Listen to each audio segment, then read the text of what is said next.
Bonjour, voici l'info CEMA TV en bref.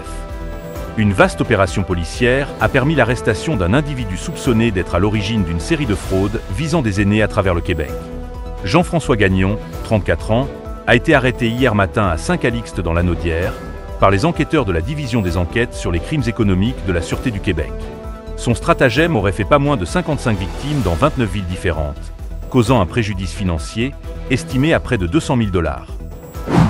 Le ministère de l'Agriculture, des Pêcheries et de l'Alimentation du Québec émet une mise en garde importante concernant un produit de charcuterie potentiellement dangereux pour la santé.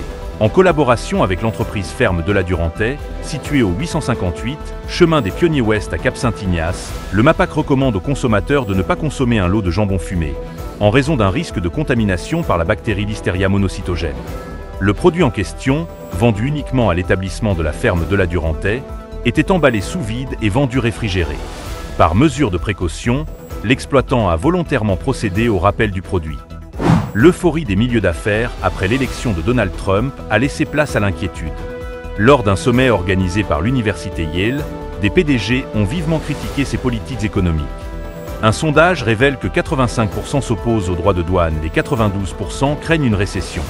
Malgré la crainte de représailles, certains dirigeants promettent de dénoncer la guerre commerciale si les marchés plongent de plus de 20%. Trump, sur Fox News, n'a pas exclu une contraction économique.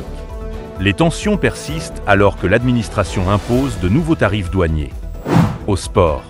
Dans une course serrée, le Canadien de Montréal devait impérativement battre les Sénateurs hier, et il l'a fait avec une victoire de 6-3. Josh Anderson, 2 buts, Christian Dvorak, 1 but 3 passes, et Brendan Gallagher, 1 but 2 passes, ont brillé, contribuant à 5 des 6 buts du tricolore, ce qui permet ainsi à l'équipe d'espérer une place en série. Pour plus d'informations, visitez le cematv.ca ou suivez le fil X de CEMA TV.